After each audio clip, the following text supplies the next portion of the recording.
Eu gosto de deixar isso muito claro, porque não, o Rames nunca nos deu problema aqui. É. É um jogador que trabalha como os demais. É uma questão de pensamento de jogo. E no pensamento dos treinadores, 3, né? Dorival, Carpini e o Zubeldia, não se adequou até agora. Essa é a verdade. E eu, outro dia, coloquei, e precisa ficar muito claro, né? O Rames, no futebol colombiano, ele é o Pelé da Colômbia. Ele é o jogador mais importante da história do futebol colombiano. Até para os meninos que estão hoje na seleção. Sim. Eles têm o Rames como ídolo. Então, isso, dentro do contexto da seleção da Colômbia... É diferente. É diferente, cara. É diferente porque lá ele é o cara dos caras, é o ídolo dos caras. É. Aqui ele é um ótimo jogador, excelente, mas é mais um jogador no meio dos jogadores da gente. Então, o relacionamento do elenco, do ponto de vista do quanto todos os demais vão fazer para que o Rames jogue, tem diferença. Isso também tem diferença com o treinador, tem diferença no todo. Então, eu acho que é mais ou menos por aí o caminho da explicação. E, assim, eu sempre me questiono isso, acho que talvez o São Paulo não tenha, na hora da negociação com o Rames, pensado no histórico do Rames em clubes e ter aquele pezinho atrás, mas será que vai jogar aqui? Teve esse questionamento?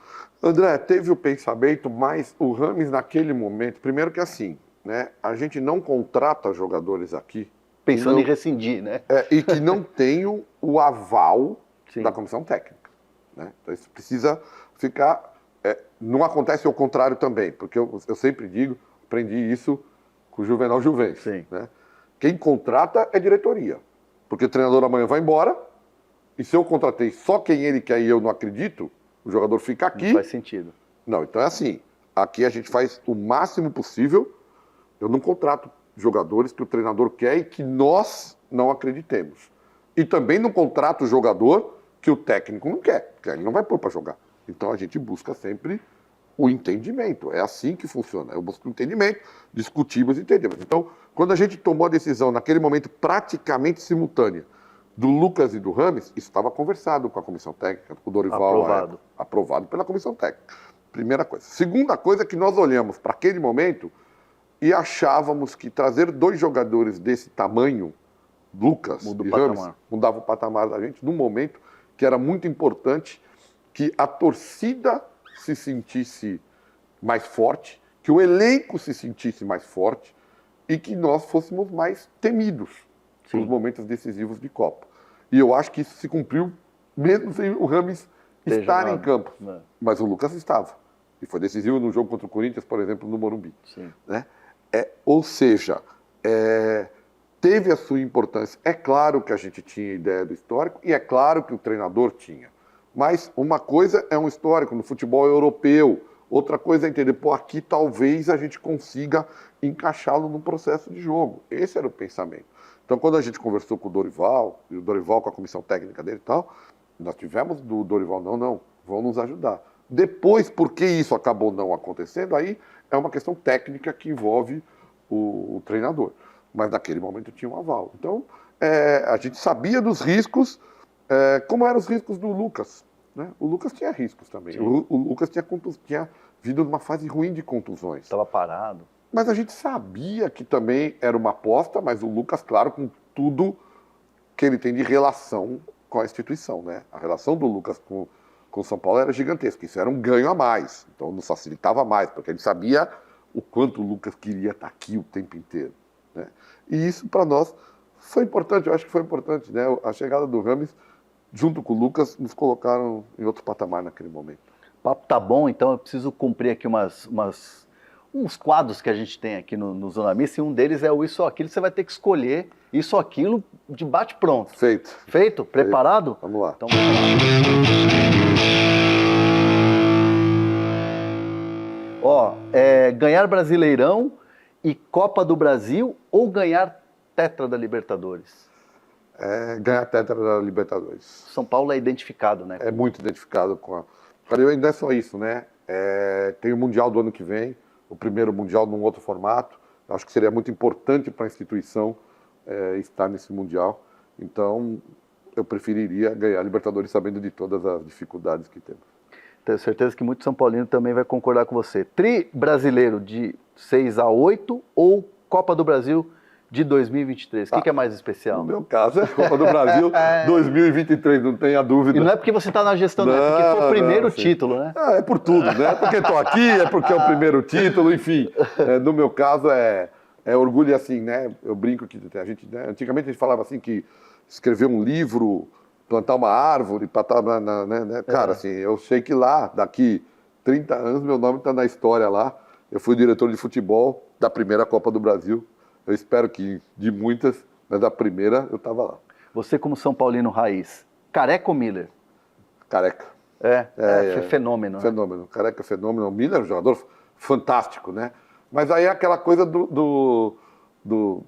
eu acho que o Careca era mágico, né? O Careca é mágico. Eu acho que os dois, se você perguntar o meu São Paulo, os dois estão no meu São Paulo. A de um que você viu jogar, Miller e Careca estão. Mas eu gostava mais do jogo do Careca. Facinho esse. Raí ou Rogério Ceni? Cara, adoro os dois, adoro mesmo os dois.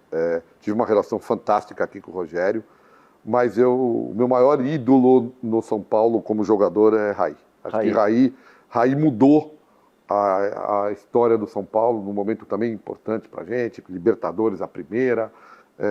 Eu tenho no Raí um grande ídolo. Ganhar do Corinthians ou do Palmeiras hoje? O que você gosta mais? Eu sei a resposta. Não, cara, eu acho que hoje eu gosto mais de ganhar do Palmeiras. Eu acho que isso não é natural. Isso varia, viu, no meu caso. Sim. Quem tá mais em alta é mais legal de ganhar no momento. E o Palmeiras, obviamente, vem vários anos conquistando. Então, nesse momento, ganhar do Palmeiras é mais prazeroso. Aliás, puxando esse gancho, tá tudo bem entre você e o Abel? Tudo certo? Pô, tudo bem, né, Você se arrepende daquilo? Muito. Me arrependo. Não me arrependo da reclamação. Sim. Da reclamação não me arrependo, porque eu acho que a gente foi muitíssimo prejudicado naquele jogo. Mas o formato que eu fiz para identificar o Abel foi muito deselegante com ele. E eu acho que o Abel não merecia essa deselegância. E eu não estava bravo com o Abel, estava bravo com a arbitragem. E eu acabei deslocando naquele momento. Acho que errei, me desculpei com ele. Tive uma conversa muito antes daquele encontro, a gente teve uma conversa muito boa. Acho o Abel. Foi por telefone? Foi por Zoom. Por Zoom? Mesmo? Isso eu não sabia, não. Por Zoom. Eu acho o Abel um grande técnico, um grande trabalho. Os resultados do Palmeiras têm muito a ver, claro, com a gestão que o Palmeiras tem feito, mas com o trabalho do Abel. Então, eu me arrependi no formato e isso também valeu como aprendizado para que eu não repita esse tipo de ação. E hoje estou muito feliz que a relação está normalizada, seja com o Abel, seja com a Leila, seja com o Palmeiras. Eu acho importante isso. A gente é rival dentro de campo, mas fora de campo a gente quer todo mundo o melhor do futebol brasileiro. Sabe que o torcedor deve te cobrar muito. Aliás, você está muito ativo nas redes sociais, eu te acompanho, dou like lá nas tuas fotos. O torcedor está cobrando muito a questão dos reforços e, principalmente, perder Juan e Wellington num pré-contrato, praticamente de graça, entre aspas, a não sei que o Southampton pague uma compensação agora. Isso te deixou, assim, chateado da maneira que foi? É óbvio que a gente fica chateado, né? Isso eu gosto muito dos dois meninos. Primeiro, quero falar dos dois meninos, né? Do Wellington e do Juan. São absolutamente profissionais, são jogadores dedicados que nunca me deram um problema aqui. Nunca tive um problema com os dois. E tá aí o Wellington, jogou já com um pré-contrato assinado contra o Grêmio. Você vê a dedicação do Wellington em campo, né? Não tenho a menor dúvida que o Wellington vai se dedicar sempre. É o perfil do Wellington, é o perfil do Juan. Mas é claro que a gente fica incomodado porque, por exemplo, para dar o exemplo ao contrário, né? O Diego, que a gente negociou agora, o Diego também teve a mesma oportunidade de assinar pré-contrato lá atrás e não foi. E não foi. Não, quis que a gente renovasse, negociamos a renovação, Diego renovou e agora foi, né? E talvez um dos vídeos mais emocionantes que eu vi desde quando está aqui é esse vídeo do Diego saindo, né? Porque é isso, é um menino com identidade com a gente. E claro que a gente fica chateado, porque não é que a gente não buscou o Wellington, 2 anos que a gente tentou renovar. Foram 4 propostas mesmo? Acho que 5 propostas. 5? Nós fizemos uma proposta, assim, no dia que saiu a matéria, que ele ainda não tinha assinado, tinha saído a matéria que ele já tinha assinado, mas ainda já estava o burburinho. Naquele dia mesmo a gente tinha feito uma outra... No jogo do Grêmio. Não, antes. Antes. Aquele burburinho. Porque acho que uma semana antes surgiu que ele já tinha assinado, ainda não tinha. Ah, sim. Né? Mas ainda não estava assinado. Naquele dia que surgiu a matéria mais para o fim da manhã... Do interesse do Southampton, que até o Robson Ferreira, o empresário, deu entrevista. Deu entrevista. Né? Nós, no período da manhã, naquele dia, de manhã cedo, logo no primeiro horário, tínhamos feito mais uma proposta. E para o Juan também fizemos proposta. Para o Juan, acho que 2 ou 3 propostas, não tenho certeza, acho que 3, mas não tenho certeza. E não houve acordo. Não houve acordo. Aí é um desejo do atleta, a gente respeita, ambos têm contrato até o final do ano, e agora a gente tem a expectativa, eu tenho a expectativa que eles fiquem conosco até o final do ano. Tem papo de compensação? O clube ligou para vocês? Não, a gente recebeu um e-mail? documento com o clube abrindo essa possibilidade, né? Mas nesse momento a gente não tem interesse nessa conversa. E mais, né? Se alguém assinou um pré-contrato com um atleta nosso e quer que ele saia antes do momento, não sou eu que tenho que dar valor. O movimento tem que ser contrário. O movimento é o contrário. Se eles quiserem fazer o movimento, me apresentar um valor, eu vou dizer se esse valor até porque eu não precifico o jogador nosso. Né? Eles que façam uma proposta. Se eles não fizerem a proposta, está tudo bem. São 2 meninos ótimos, que a gente vai contar com eles até 31 de dezembro. Aliás, foi assim com o Igor Gomes, que também é um menino ótimo, né? Teve um posicionamento diferente, que eu acho melhor, mais adequado. Sim. O Igor nos avisou muito antes que não renovaria.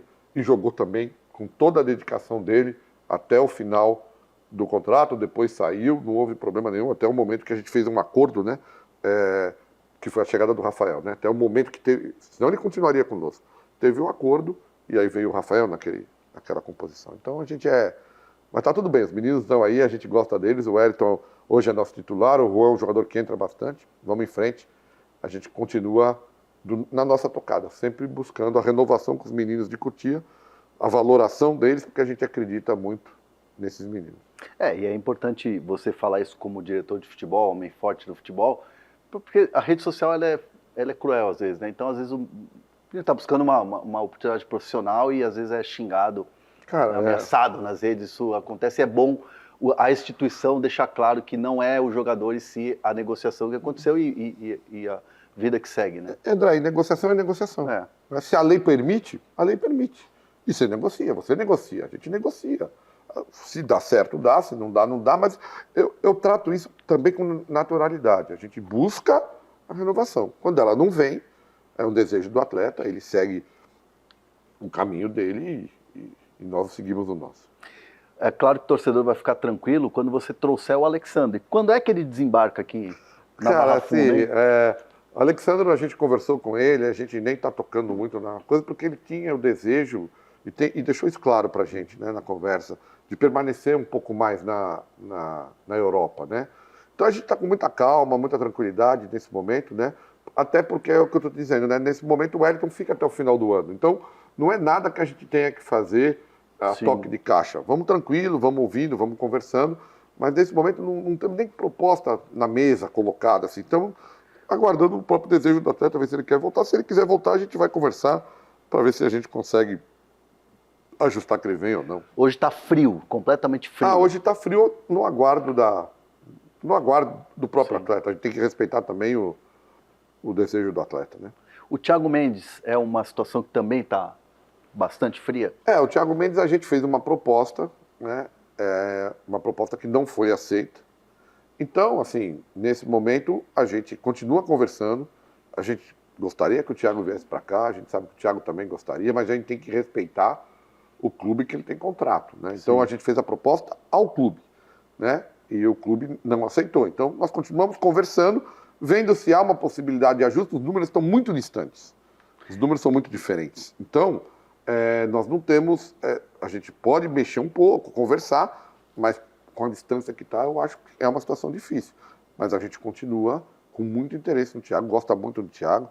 É um jogador que a gente acha que cairia muito bem no nosso elenco, mas é muito difícil a negociação. O Marcos Antônio está mais próximo? Dá para dizer que é uma situação mais próxima? O Marcos Antônio é um jogador que a gente gosta muito, vinha monitorando já há bastante tempo. Nossos meninos aqui do Scout várias vezes falaram dele, a gente estava monitorando, conversando a respeito dele. Conversamos bastante com o treinador, com a comissão técnica também sobre ele. Então, claro, a gente está numa disputa sadia.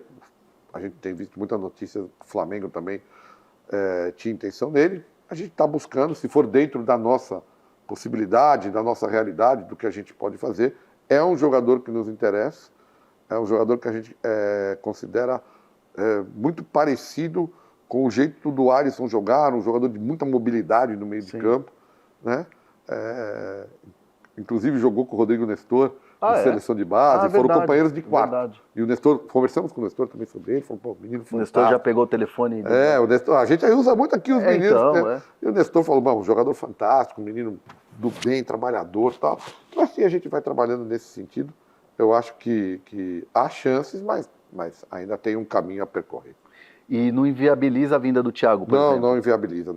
Seriam os dois a ideia até porque, veja, espetacular, né, seria. Hoje a gente pensava, né, a gente perdeu 2 jogadores, né, o Pablo e o Alisson na posição, né, do meio campo. Então, a gente acha que precisa de mais alguns jogadores para rechear, a gente acha mesmo que precisa de 2 atletas para essa posição, se possível nessa janela, que não é fácil. Então, a gente está buscando 2 atletas para o setor. Então, vamos ver se a gente consegue até o fim da janela algo nesse sentido. Zagueiro vai contratar ou não? A gente acha que precisa de um zagueiro, porque apesar do Zubeldia usar uma linha de 4, né, a gente acha o ideal ter 5 zagueiros. Sim. E eu não considero o Igão, que é um menino 16 fantástico, anos, tem muito, 16 anos, jovem, muito né? jovem, muito técnico, muito bom jogador. Acho que vai ser um grande jogador no futuro, mas está passando aqui o que o Beraldo passou. Adaptação, entendimento, crescimento tático, técnico, até físico.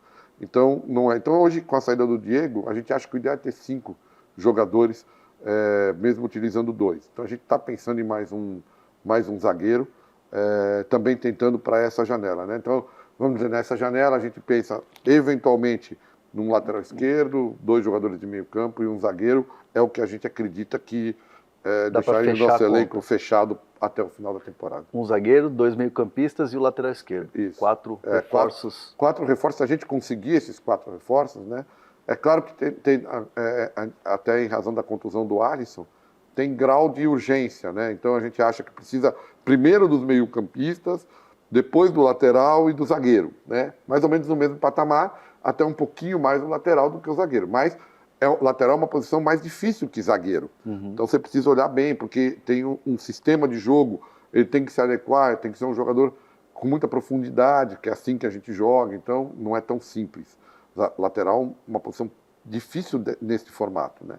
Então a gente está olhando bastante para ver se a gente encontra. E eu tô com o tempo estouradaço e eu quero te agradecer, Belmonte. Olha, André, foi um prazer. Obrigado por receber a gente aqui no CT. Acho que a gente conseguiu falar de vários assuntos importantes do São Paulo, da temporada que vem aí, os reforços, né?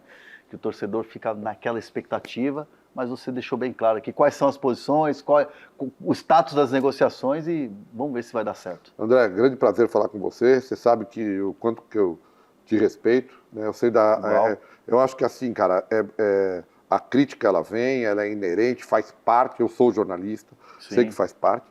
Mas eu sei e eu prezo muito em falar com você pela sua seriedade, pelo tanto que você preza pela verdade na notícia, na discussão. Então, é um prazer falar com você, estou sempre à disposição. Obrigado, Belmonte. Obrigado pelas palavras. Valeu! E é o seguinte, toda semana tem o Zona Mista aqui no canal do UOL Esporte, então para ficar por dentro das entrevistas, papos como esse aqui com o Carlos Belmonte, diretor de futebol de São Paulo, é só ficar ligadinho aí. Valeu, volto semana que vem. Uau.